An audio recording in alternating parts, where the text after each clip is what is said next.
The sands of Korvax 9 weren't always red. Once, they were ivory white, glistening under the triple suns like powdered diamonds. But war, real war, the kind that melts cities and paints the skies with ash, had changed that. Now, the dunes ran crimson, caked with centuries of blood and plasma. And on this cursed world, Captain Nailvor knelt in chains.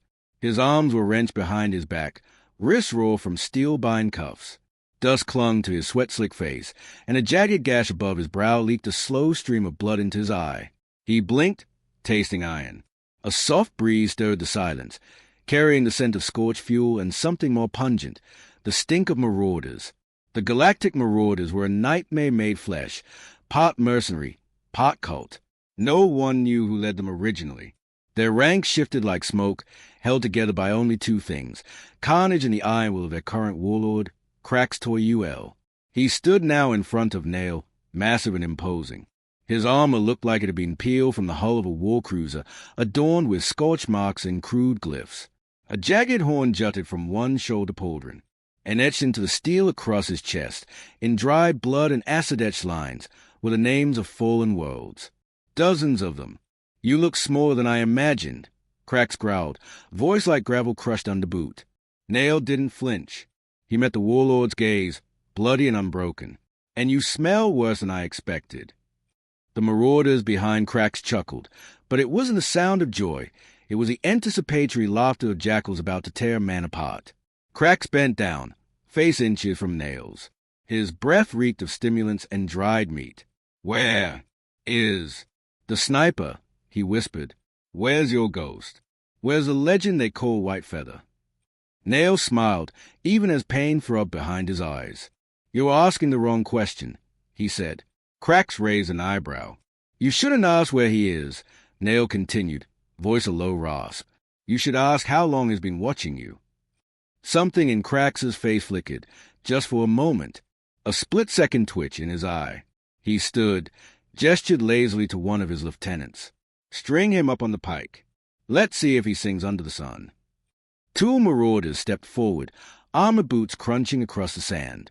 Nail didn't resist. Not yet.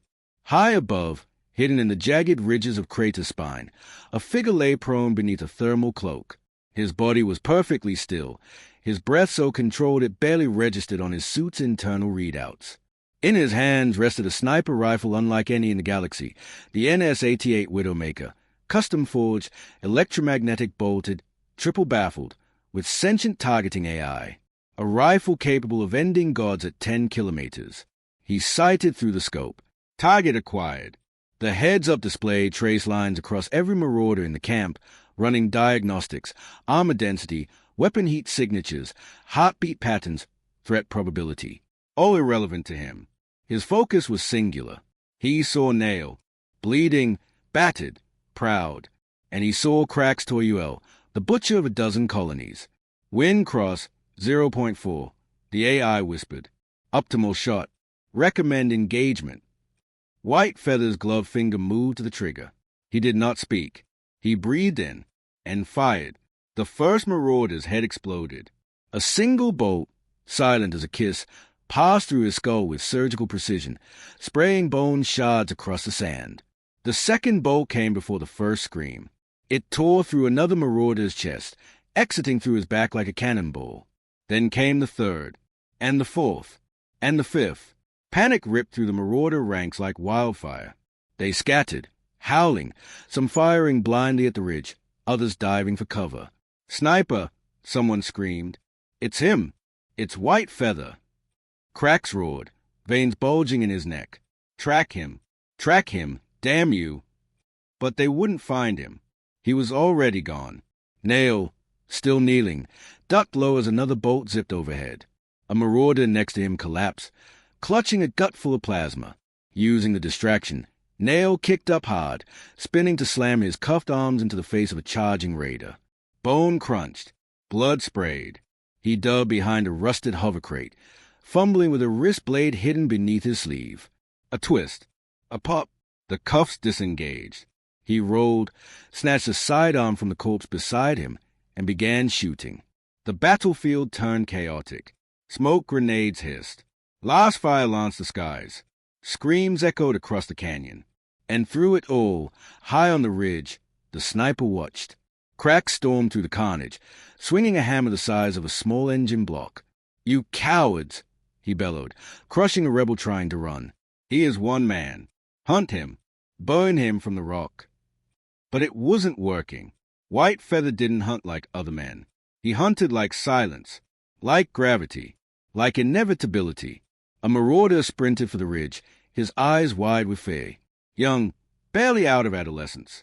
Slender, lean, his armor too big for his narrow shoulders. He stopped suddenly, face to face with White Feather. The sniper stood tall now, cloak rippling behind him, rifle slung. The wind played at the White Feather tucked into his shoulder strap, a symbol of death, mercy, and legend. The marauder froze, trembling. "I didn't sign up for this," he whispered. I'm not like them." White Feather stared at him, silent, judging. Then, slowly, he stepped aside. "Run," he said. The boy ran.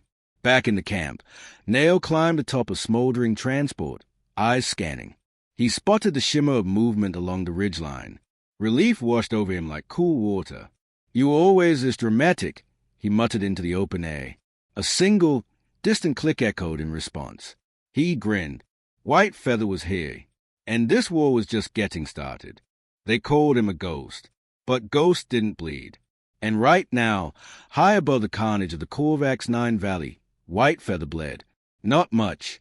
A grazing burn across his shoulder from a last round that came too close. But enough to remind him that death still had fingers, and it was always reaching. He ignored the sting. He always did. Down below, the remnants of Cracks TO's Marauder squad had descended into a frenzy, scattershot movements, panic shots fired into shadows, coordination reduced to dust. Smoke poured from burning transports. The wind howled through broken mech frames like it was mourning the dead. White Feather moved like vapor through the cliffside. His Widowmaker NS-88 was back on his shoulder now, magnet-locked. In his hand, he carried something more intimate, a blackened karambit, monomolecular edge, curved like a crescent moon, silent as sin. He didn't speak. He didn't grunt. He hunted. Below, Nail Vor was still alive. Barely. The adrenaline was beginning to ebb, and the bruises were catching up. His ribs ached. His left knee felt wrong, like something inside had popped loose. He crouched beside the corpse of a marauder he'd just shot in the neck. The man's death had been messy and loud, but clean in the end. Nail checked the sidearm. 2 charges left. Not great, but enough to buy time. He moved low across the shattered landing site, stepping over husks of destroyed drones, ducking beneath the dangling wing of a burning skiff. Smoke stung his eyes. His throat burned. Above the fire and dust, a sharp whistle cut through the air. Nail froze. He knew that sound. It was White Feather's signal. 1 long tone, 2 short bursts. Translation, regroup point, East Ridge. 2 minutes. Copy. Nail whispered and ran. Back on the upper ridge, White Feather leapt across a jagged crevice and landed silently on a shelf of rock no wider than his boots. He tucked into shadow, cloak rippling around him like oil and water. 2 marauders were scanning the slope beneath him, arguing. "We should have pulled out hours ago," said the first, a scrawny tech with a twitch in his jaw. "This is madness. That thing down here, it's not even human." The other, a stocky brute with a flame-tattooed skull plate, growled. "Orders were clear. Hold the ridge. Kill the sniper. Find the spotter. He's picking us off one by one, like some damn storybook assassin. Then stop acting like prey." They didn't hear White Feather drop behind them. The first one died quickly, throats open with 1 smooth stroke. The second turned. Too late. The blade went in under the chin, up into the skull. His eyes rolled back, and he dropped without a sound. White Feather wiped the blade on the brute's armor, then melted back into the cliff face. His comms crackled. A voice, "East Ridge. 2 minutes. Confirmed." "Nail. Still alive. Good." Nail reached the ridge panting, slipping behind a rock outcrop. Just as he did, White Feather dropped from above like a shadow made flesh. "Nice of you to finally show," Nail rasped. White Feather said nothing, only handed him a fresh weapon, A plasma repeater, compact and hot. Nail whistled low. Where'd you snag this? White Feather pointed toward the valley. Smoke still billowed upward. Dead man. They crouched in silence for a moment, watching as the last pockets of marauders scrambled through the wreckage below. Cracks. Nail asked. Alive. For now, White Feather said, but I saw something worse. Nail raised an eyebrow. Worse than Cracks toy UL. White Feather nodded. They brought a beacon. Nail's stomach dropped. A long-range one. Interstellar. Nail cursed under his breath. That changed everything. If Cracks activated that beacon, it wouldn't just be a rescue signal. It would summon the entire Marauder flotilla. Dozens of ships. Hundreds of killers. They had to stop it. Now, the two moved like wolves through the canyons. Fast. Quiet. Lethal. White Feather scouted ahead, marking traps with chalk and motion silence paint. Nail covered their flank, picking off stragglers with surgical shots. The beacon had to be on the central dreadnought, the vile chariot, a black iron behemoth parked just over the ridge. It looked like a fallen cathedral, its jagged hull lined with anti-orbital guns and grotesque sculptures welded from salvaged skulls. At its base, dozens of marauders were assembling, weapons at the ready. Cracks stood atop a scaffold, roaring orders. He looked madder now, one eye bloodshot, armor half-burned, clutching a jagged war axe in one hand and a transmitter in the other. We take the deck, Nail whispered. Smash the beacon, kill the freak, run like hell. White Feather tilted his head. No running, not until he's dead. Nail frowned. You've got a thing for closure, don't you? I keep promises. To who? White Feather glanced down at the white feather on his shoulder. It fluttered once in the wind. To the dead. The assault was fast, brutal, surgical. White Feather hit them first, bolt slicing through kneecaps and eyes, never missing. Nail followed close, firing from behind a fallen support beam, peppering the deck with controlled bursts. Marauders fell in twos and threes, but Cracks didn't. He charged like a war engine, axe swinging, bellowing like a beast too mad to die. You think you're heroes? You're nothing, he roared. White Feather dodged the first strike. The axe smashed a crater in the metal floor. Nail ducked a wild swing and fired point blank into Crax's side. The warlord laughed. Pain is prayer, he shouted. Bleed with me. He grabbed Nail by the throat, lifting him with one arm. White Feather moved. Fast, faster than light. His blade came out, spun once, then plunged deep into Crax's shoulder.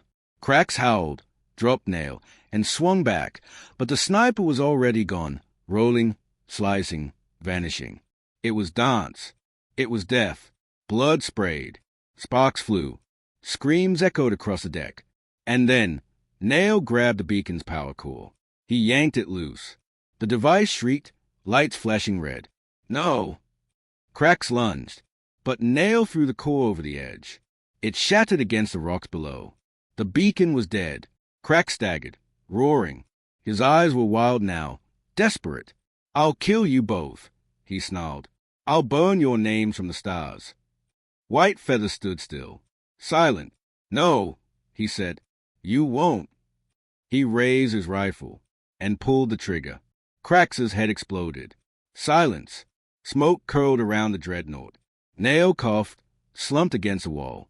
Well, he muttered, that was subtle. White Feather checked his weapon. Could have been louder. They sat there, blooded and alive, as the wind picked up. Far below, the last few marauders were fleeing into the canyons. The ghost had become legend, and legend had become wrath. But one pair of eyes watched from the rocks. Young, fearful, vengeful.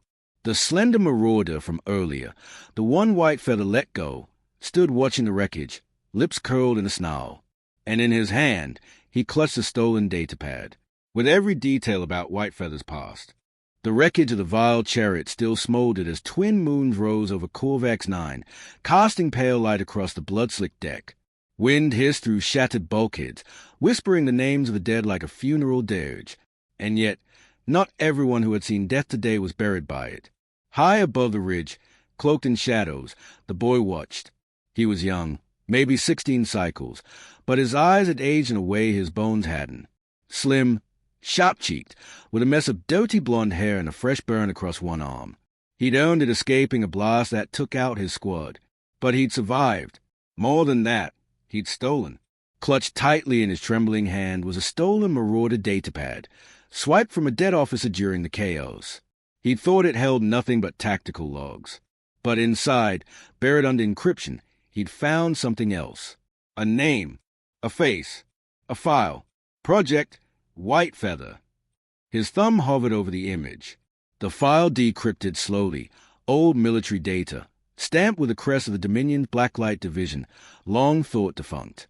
The boy gasped. His heart thudded in his chest. The sniper wasn't just a ghost. He was built to be one. Far below, White Feather sat sharpening his karambit. Metal hissed softly against the whetstone. Long strokes. Ritualistic. Precise. Each motion traced the same path as muscle memory honed over a lifetime. Nail sat nearby, back against a fallen bulkhead, cleaning a blood-slick plasma repeater. The silence between them wasn't awkward. It never was. But it felt heavier now. Something had changed since the beacon was destroyed. The way White Feather stared at nothing for too long. The way his grip tensed when Nail mentioned the Marauder boy who'd fled. "You've been quiet," Nail finally said. "I'm always quiet." "Quieter than usual. You sense something." White Feather nodded. "Someone watched the fight. Stayed behind." Nail frowned. "You think he's a scout?" "No," White Feather said. "He's a mirror." Nail stared. "What does that mean?" White Feather sheathed his blade. "It means he saw something in me. Something I left behind a long time ago." The boy moved fast through the ravine, cutting toward an abandoned Marauder outpost buried in rock and overgrowth. He ducked beneath rusted gates, past corroded banners bearing the sigils of dead warlords. Inside, he found a cracked power terminal and wired a datapad to it. He had to know more. The file unfolded like a virus spreading across the screen. Static. Ghost images. A voice log. Subject 07. Codename White Feather. Created under Blacklight Protocol. Isolated at age 6. Marksmanship training at 8. First confirmed kill, age 9. The boy recoiled. He scrubbed forward. Behavioral anomalies persist. Subject exhibits silence not as a strategy, but as a rejection of identity. Refuses name. Refuses rank. Speaks only when engaged with target designations. The feather? Unknown origin. Wears it always. Then, an image. A younger White Feather. No scars yet. Pale eyes. Hollow stare. The same predator calm. But behind him, a wall covered in photos. Families. Children. Towns. Each one marked for removal. The boy felt his stomach twist. White Feather wasn't just some rogue sniper. He was an instrument forged by monsters. And now, he hunted monsters. White Feather stood atop a mesa, cloak flapping behind him like a war banner. He could feel the pull of old instincts, Black Ops conditioning buried deep in his muscles, whispering commands he no longer obeyed. He hadn't seen the file the boy now read, but he knew what it held. He remembered the chirurgical white rooms, the drills, the tests, the isolation tank that hummed lullabies while his nerves were rewritten, the ghost room where they showed him how to kill from silence. He remembered the first time he disobeyed, the first time he let a target live, and the punishment that followed. Now he lived for a different rule. A single vow, branded into the hollow space where his childhood should have been. No more obedience. No more masters. The Marauders were just another mirror of the Dominion. Different uniforms. Same cruelty. But the boy? If the boy turned against him, he wouldn't raise his rifle. Not yet. The boy tapped his screen again and found something was. A live ping. The datapad was broadcasting his position. He froze. Too late. From the cliffs above, a drone activated, eyes glowing red. Not Dominion tech. Not Marauder. Third party. "Stay where you are." A voice crackled from the drone. Feminine. "Icy. You are in possession of classified material. Surrender the pad or face termination." He bolted. Last bolt seared the air around him. The drone gave chase. Two more joined it. Sleek, black, unmarked. White Feather heard them from miles away. And he moved. The chase carved through canyons and tunnels. The boy stumbled through ravines, his breath ragged. Datapad clutched to his chest like a dying star. But he wasn't fast enough. A drone cornered him at a cliff edge. Red lasers locked onto his chest. Final warning. Drop the pad. The boy closed his eyes. A shot rang out. The drone sparked once, then fell, its eyes split open by a bolt from somewhere impossibly distant. Another shot. The second drone spun midday, its engine shredded. The third drone tried to retreat. It didn't make it. Silence. Then boots landed behind the boy. He turned. White Feather. No words, just presence. Like a storm had taken human shape. The boy raised a datapad. I didn't mean to dig. I know. The boy looked up, eyes wide. They made you. You're not just a soldier. You're a weapon. White Feather nodded. Not anymore. But that feather, why keep it? White Feather stared at him. In blacklight, we were assigned numbers, not names. They tried to erase our pasts. But one day, I saw a feather fall from the sky. Just one, in the middle of a target field. I kept it. It was proof the wind could go against the system. The boy looked at the feather on White Feather's shoulder. It was weathered, bent, but still there. I saw you let me go, the boy said. You weren't supposed to. Why? Because someone let me go once. I broke the cycle. You get to do the same. The boy's eyes filled, but he blinked it back. Then, behind him, a roar of engines. Ships, not Marauder, not Dominion. Blacklight. They'd come to reclaim their ghost. White Feather scanned the sky. Sleek transport streaked toward them, dark as oil, bristling with experimental weapons. He turned to the boy. Run. No, you saved me. Run. I can't fight if I'm protecting you. The boy hesitated, then nodded, and vanished into the rocks. White Feather turned to the horizon and unslung the Widowmaker. A drone voice boomed through the air. White Feather. Designation 07. You are ordered to submit to reintegration. He raised his rifle. No, you belong to us. His reply came in the form of gunfire. The sky above Corvax 9 was no longer the sky. It was a battlefield waiting to descend. Sleek, black ships, quiet as whispers and sharp as broken glass, pierced through the stratosphere. No insignias, no warnings, no diplomacy. These weren't marauders. They weren't Dominion.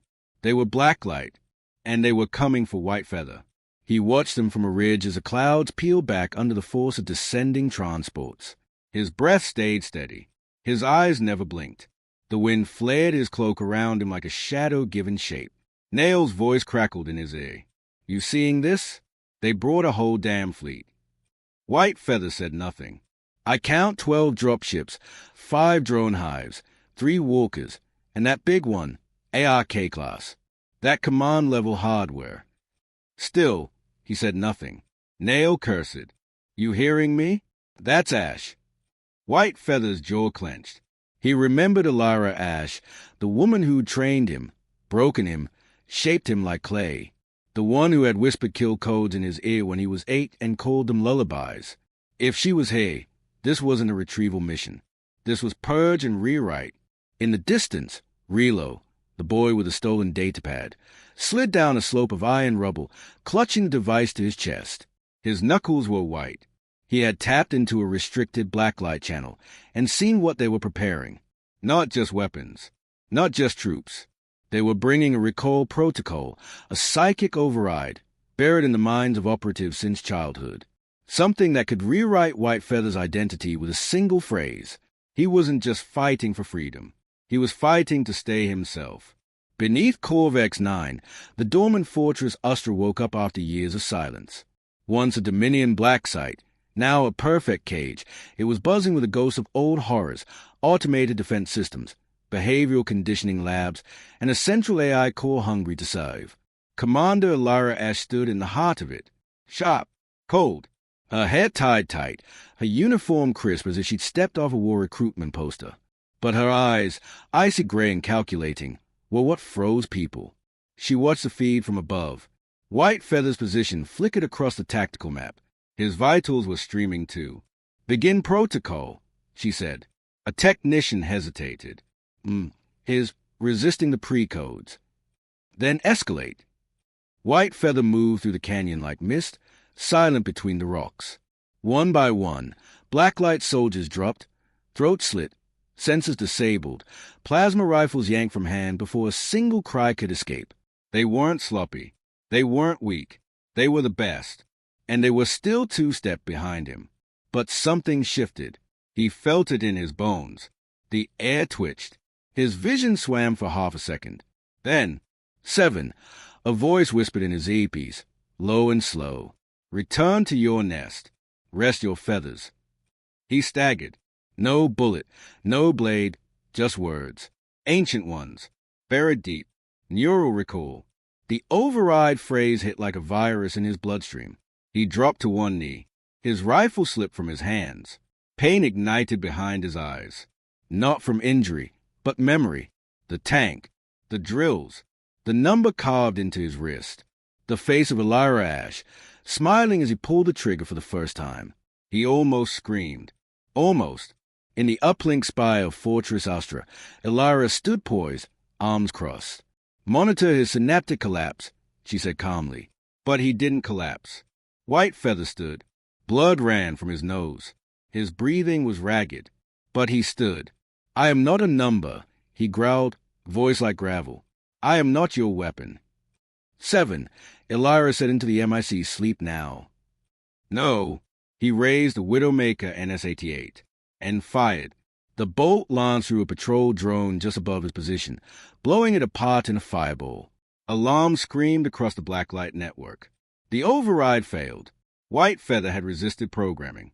For the first time in blacklight history. Elsewhere, Nail fought his way through the lower catwalks of the fortress, planting frequency jammers and viral data spikes into terminals. His mission was suicide. Corrupt the AI core, shut down the uplink, and stop the recall command from sinking. Every second counted. Behind him, sentry turrets turned. He dove. Plasma scorched the wall beside him. "Feather, you better be alive up there," he muttered, rolling under a pressure gate. "Because I'm getting real tired of being the only crazy bastard in this outfit." Back outside, Relo scrambled over a ridge and hacked into another drone channel. He wasn't a soldier, but he was clever, and clever kids break empires. He found Elira's override codes embedded in the system. Then he did something no one expected. He rewrote one. Not much, just one phrase. He changed "sleep now" to "wake up." He hit execute and prayed. Elira Ash stood frozen in her command chamber. "What is that?" she snapped as the override screen flickered. Someone's rewritten the recall command. Her text stammered. It's looping." On the field, White Feather felt the signal change. The voice in his head didn't say "sleep" anymore. It said, "Wake up." And he did. He remembered everything. His first kill. The child he spared. The scientist who tried to smuggle him out. Her face. Her death. The moment he decided never again. And then he remembered why he took the feather. A symbol of flight, of lightness, of freedom. Now it wasn't decoration. It was declaration. He sprinted into the heart of the canyon as dropships descended, plasma rifles spitting from above. He ducked, rolled, leapt across jagged rocks like an animal uncaged. Inside the fortress, Nail's final virus detonated in the AI core. Lights dimmed, override ceased, and across the network, blacklight went blind. White Feather entered the command chamber like death in human skin. The guards fell before they even registered the shape moving through the smoke. Only Elira remained, gun drawn, hair perfect, pride untouched. "You think this ends with me?" she asked. "No," White Feather replied. "It ends with you." And fired. Relo watched from the cliffside as a fortress shook, explosions rippling from the sublevels. A black tower of smoke reached for the stars. Nail limped out first, laughing like a lunatic, clothes scorched. White Feather emerged behind him, rifle in one hand, feather still pinned to his shoulder. "You all right?" Relo asked, Voice hoarse. White Feather nodded. What now? White Feather turned his gaze to the sky. In the clouds above, satellite fragments were falling, remnants of Blacklight's comm network. Now, he said, we finished them. Nail raised a brow. You just killed your creators, brother. No, White Feather replied. I just buried my past. The galaxy had changed, not in peace treaties or new rulers, not in law, but in silence, the kind that follows a scream so loud it breaks memory. That scream had a name, White Feather. The Blacklight organization, once untouchable, unseen, was unraveling like old code. Their secrets had flooded every channel, rebel, pirate, state, and syndicate alike. The ones who survived the purge were hunted by their own agents. Civilizations denied their involvement. And somewhere, drifting between collapsing systems and bleeding stars, a ghost with a rifle had vanished. But ghosts don't retire. They haunt. The signal came 2 weeks after the fall of the Eye. Encrypted. Old world frequency. Carrier pigeon protocol. Deliberate, analog, and slow. Only one word in the message. Volt. White Feather knew exactly what it meant. The first archive. The final tether to Blacklight's origin. The master kill codes. The master memory logs. Every child soldier, every ghost operative ever shaped. Everything was in that vault. If someone rebooted it, they wouldn't rebuild Blacklight. They'd build something worse. He met Nail and Relo aboard the Rust Bucket hauler Artemis Flinch, docked at a drifting station on the edge of the Mordian Rift. The ship wasn't fast, and it wasn't pretty, but it didn't leave a digital footprint. We go in quiet, White Feather said, sliding a schematic onto the table. 1 in trance, 6 auto-sentries, and 1 hell of a firewall. Nail sighed. That place is a myth. You know that, right? Then we'll find it, White Feather said, and if it's not empty. His answer came like a knife unsheathed. Then I finish what they started. Volt Omega sat inside an asteroid husk orbiting a dead sun. It was cloaked from sensors, wrapped in magnetic storm bands that fried scanners. But White Feather didn't need nav data. He remembered the place. He'd been brought here once as a child. Blindfolded. Bound. He remembered the scream echoing through the titanium corridors. His own. They entered the vault through a broken hatch, skimming through vent shafts no adult soldier could manage. Inside, it was pure darkness. Not absence of light, rejection of it. White Feather moved without hesitation. He counted steps, remembered the cadence of old guards' boots echoing down metal halls. His feet touched the ground like the whisper of a trigger finger. Nail and Relo followed, quietly overwhelmed. Banks of cryopods lined the walls. Some shattered, some still humming. Names etched in cold glass, designations, not lives. Jesus. Nail muttered, "These are kids." White Feather nodded. Not anymore. They reached the central chamber. And there, waiting on the platform surrounded by a halo of suspended drones, was the last person White Feather expected. Operative K9. She had once been his shadow, his twin in all but blood. Fast, silent, lethal. She now stood in armor that pulsed with stolen tech. And her face was calm. "You came," she said softly. "You sent the signal?" he asked. She nodded. "I needed you to see what they tried to hide." She tapped her wrist. The lights surged, revealing rows of tanks, each filled with a copy of him. Dozens, hundreds, perfect clones, grown in silence, waiting. They weren't just trying to remake Blacklight, she said. They were trying to mass-produce you. Relo gasped. Nail's hand went to his pistol. White Feather stepped forward, eyes burning. "Why?" "They called you the anomaly," she said, "the one who disobeyed. So they made versions without your hesitation. No conscience, just code." She reached into her coat, pulled out a data drive. "I stole the core algorithm. Every identity they tried to craft. Every lie." She handed it to him. "You decide what happens to it now." But before he could respond, the chamber shook. An alert screeched through the hole, long and sharp, like a scream. Someone else had entered the vault. On a distant monitor, 10 dropships decloaked in orbit. Fast, Heavy, Dominion strike force. Traitors inbound.